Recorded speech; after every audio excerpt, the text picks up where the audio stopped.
Defence पे मैंने, चूंकि वॉर को लेके मैं पिछले कई दिनों से काफ़ी ज़्यादा रिसर्च कर रहा हूँ, पढ़ रहा हूँ, तो मैंने ये एक और डेवलपमेंट ट्रांजिशन पाया है। वो ये पाया है कि फॉर एग्जांपल ईरान हमले कर रहा है ड्रोन से, छोटी छोटी मिसाइलें से, उसके इंटरसेप्ट करने के लिए आपने उससे 10 टाइम्स महंगे इक्विपमेंट का इस्तेमाल कर रहे हैं, जो पहले से बना कर अमेरिका ने रखा था, इसराइल ने बना के रखा था।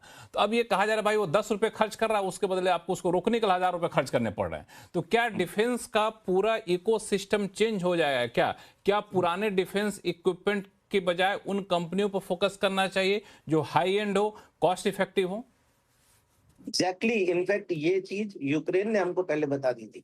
जो आज से 4 साल 5 साल पहले यूक्रेन ने ये सब समझा दिया था हमको। और इनफैक्ट इसमें ही एक इसी संबंधित एक कंपनी है, मेरा कोई रिकमेंडेशन नहीं है, जेन टेक्नोलॉजी, एक ड्रोन्स में काम करती थी। तो उन्होंने काफी कुछ उसका बेनिफिट भी लिया। वो एंटी ड्रोन भी बनाए, वो काफी कुछ बेनिफिट लिया उस कंपनी ने। वहां जब हमने यूक्रेन वॉर के टाइम में ये एनालिसिस किया था, तभी ये बात क्लियर हुई थी कि अभी आपको कोई जरूरी नहीं है कि 500 करोड़ 1000 करोड़ का इक्विपमेंट बनाना ही है अपने आप को बचाने के लिए। कोई दूसरा शायद 5-10 करोड़ वाला आइटम बना करके आपके 500 करोड़ के इक्विपमेंट को खराब खत्म कर सकता है। तो you again it is strategic.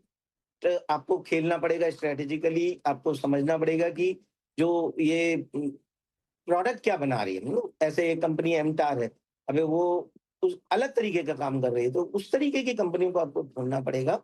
हाँ, लेकिन अगेन ये सब दोनों कोई हमारा रिकमेंडेशन नहीं है, ना ये हमारे पोर्टफोलियो में है। ये डिस्क्लोजर बहुत क्लियर है। ये सिर्फ एग्जाम्पल के लिए मैंने बात किया कि इस तरीके की कंपनी हम देख आपने सकते दे बिल्कुल। संजय सर और सुदीप सर, डिफेंस पे कोई व्यू हो आप लोग? संजय सर पहले आप, क्योंकि काफी चर्चा अ, हमने की दलजी जी के साथ। जी, सुदीप पहले बोलना चाहेंगे अगर मैं बोल देता हूँ संजय। सुदीप सर इशारा, जी जी। अच्छा। दोनों में मैं से कोई सिर्फ एक चीज ऐड करना चाहता हूँ। ये डिफेंस में जब भी हम बात करते हैं तो हमेशा देखा है मैंने कि हम लोग स्पेसिफिक डिफेंस कंपनीज की ही बात करते हैं, और हम लोगों को एज ए स्टॉक पिकर हम लोगों को बाकी यूनिवर्स पे भी ध्यान देना पड़ेगा। मैं एग्जांपल के तौर पे बता रहा हूँ, रिकमेंड नहीं कर रहा हूँ, लार्सन टुब्रो। इसमें भी, इसके अंदर भी एक बहुत बड़ा डिफेंस बिजनेस है। तो हमको वो सब कंपनीज पे भी ध्यान देना चाहिए। वैल्यूएशन अगर अट्रैक्टिव है, बाकी बिजनेसेस ठीक ठाक चल रहा है, उसमें भी पोटेंशियल है और डिफेंस में जबरदस्त काम कर रहे हैं। सिमिलरली भारत फोर्ज, अब भारत फोर्ज का यूएस में वो हैवी ड्यूटी ट्रक में ट्रैक्शन आया, ये वो सब ठीक है, पर साथ में डिफेंस में भी बहुत अच्छा काम कर रहे हैं, बिजनेस कंटिन्यूअसली बढ़ा रहे हैं। तो मैं सिर्फ एक चीज पॉइंट आउट करना चाहता था कि जब डिफेंस के बारे में बात कर रहे हैं तो हम लोगों को थोड़ा यूनिवर्स बढ़ाना पड़ेगा।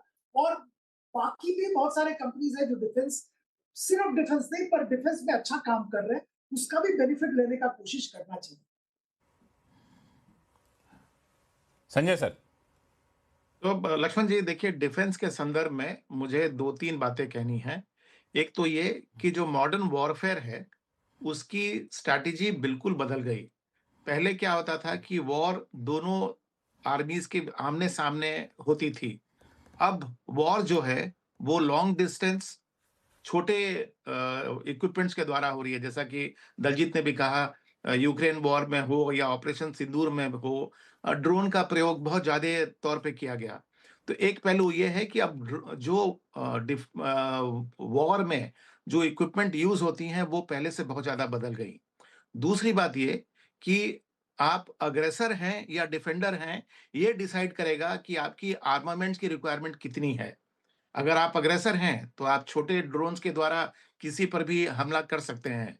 लेकिन अगर आप डिफेंडर हैं, तो फिर आपको इतने सोफिस्टिकेटेड इक्विपमेंट चाहिए जो कि इस तरह के ड्रोन्स या जो भी इस तरह की छोटी या नई ऐज की जो इक्विपमेंट्स हैं, उनसे आप अपने आप को डिफेंड करें।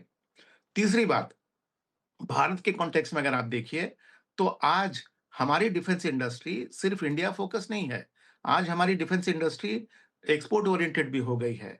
तो ये जो घटनाएँ घट रही हैं, यूक्रेन की हो या ईरान की वॉर हो, उसने हमारे डिफेंस इंडस्ट्री के लिए एक और भी बड़ा मार्केट खोल दिया है, जिसको कि हमें एक अपॉर्च्युनिटी के रूप में देखना चाहिए। और जो ट्रेडिशनल आर्मामेंट्स प्रोडक्शन के प्रति जो हमारा फोकस था, वहाँ से बदलकर अब हमें मॉडर्न वॉरफेयर में जो इक्विपमेंट्स यूज़ किए जाएँगे, उनके तरफ देखना है। और उसमें ना सिर्फ ड्रोन, नो देयर आर बहुत सारे जो सॉफ्टवेयर सिस्टम्स हैं जो कि अर्ली डिटेक्शन कर सकते हैं, वार्निंग दे सकते हैं, उन सब का भी प्रयोग मॉडर्न वॉरफेयर में होगा। और जैसा कि आई थिंक या तो शायद सुदीप ने मेंशन किया था या दलजीत ने, अब हमारा जो मार्केट है वो जो ये वॉर से ग्रसित मिडिल ईस्ट रीजन है, सिर्फ वही नहीं रहेगा। अब तो शायद हो सकता है कि हम यूरोप को भी अपनी आर्मामेंट्स या डिफेंस प्रोडक्शन सप्लाई कर पाएं। लेकिन इस टॉपिक से थोड़ा पीछे जाकर लक्ष्मण जी, जो आपने सवाल हमारे दो को पैनलिस्ट से पूछा था कि क्या जो स्टॉक्स 20-25% गिर गए हैं, क्या हमें उनको ही निवेश करना चाहिए? उस पर मैं 2 पॉइंट रखना चाहूँगा। पहला तो ये जी। कि जब भी आप स्टॉक मार्केट में निवेश करें ना, तो कभी भी रियर व्यू मिरर को देख के ना करें। हमेशा आगे वाली जो शीशा है, उसको देखकर करें। तो आज जो परिस्थिति पैदा हो रही है globally, no doubt short term में हमारे लिए वो बहुत ही मुश्किल की स्थिति है, क्योंकि हम चूंकि 80% क्रूड इंपोर्ट करते हैं, तो हमको ज्यादा उसकी परेशानी झेलनी पड़ रही है। लेकिन आप देखिए, जो ये वॉर हुआ, इसमें ईरान ने अमेज़न के डेटा सेंटर को बॉम्ब कर दिया यूएई में।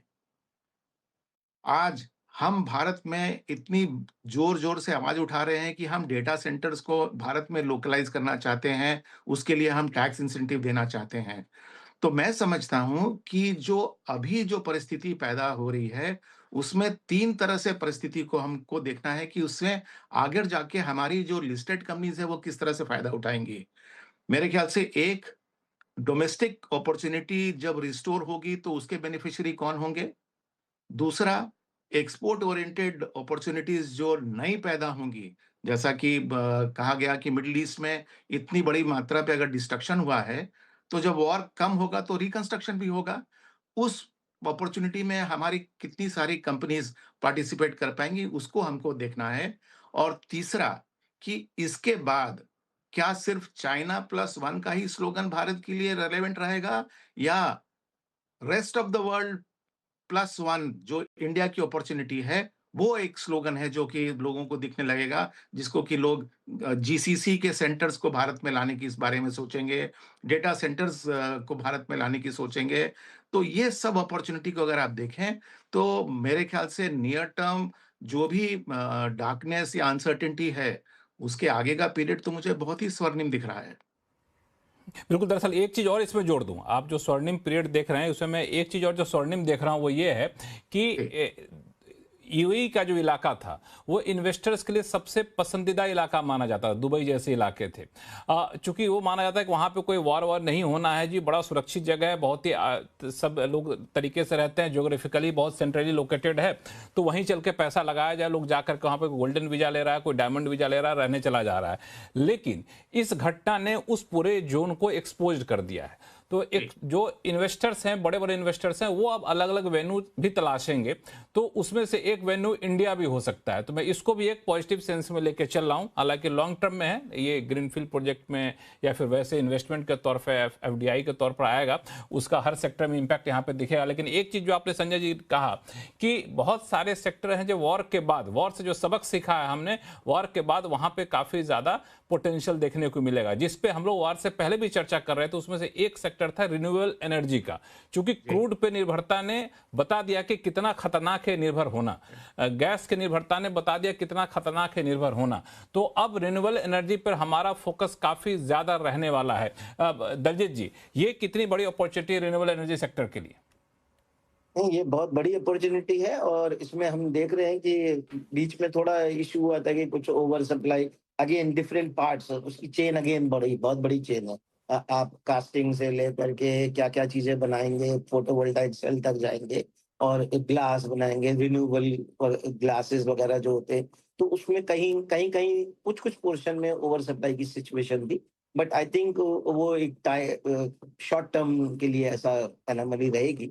बट जिस तरीके से अभी फोकस वापस, इसके पहले से भी फोकस अच्छा चल रहा था, और इसके ऊपर हम लगता है कि गवर्नमेंट का भी ध्यान रहेगा, और लोगों को भी समझ में आएगा कि जो कंपनियां अडॉप्शन में भी थोड़ा पीछे थी, उनको भी ये समझ में आएगा कि नहीं, अगर हमें गैस या और दूसरे फ्यूल में जाना है, तो उससे बेटर है कि हम सोलर फ्यूल के ऊपर ध्यान दें और उसके लिए जो भी रिक्वायर्ड एक्टिविटी है वो करेंगे। तो अगेन ये एक बड़ा अच्छा थीम आगे उभर के आएगा। जैसे मैंने कहा, ये हमारा पूरा वो जो एनर्जी थीम पावर सेक्टर हम जिसको बोल रहे थे, उसी का एक पार्ट है। और उसमें हमारे पास ऑलरेडी एक कंपनी जो विंड से रिलेटेड थी वो हम ऑलरेडी होल्ड करते हैं, बट और भी इसमें हम ऑप्शंस अपॉर्चुनिटीज ढूंढ रहे हैं। नहीं, बिल्कुल। इसके अलावा और भी कई सारे सेक्टर हैं जिस पे हम लोग चर्चा करेंगे। मिसाल के तौर पे प्राइवेट बैंक, बड़े बैंक की छोटे बैंक, फिर इसके बाद ये भी बात चल रही है कि अब एनर्जी सेक्टर को लेके जो हमारी ऑयल मार्केटिंग कंपनियां, अपस्ट्रीम कंपनियां, डाउनस्ट्रीम कंपनियां, उनका क्या अगले कुछ क्वार्टर तक रहने वाला है, चूंकि सरकार दाम बढ़ाने दे नहीं रही है। हालांकि कुछ प्रीमियम प्रोडक्ट के दाम अभी बढ़ाए गए हैं।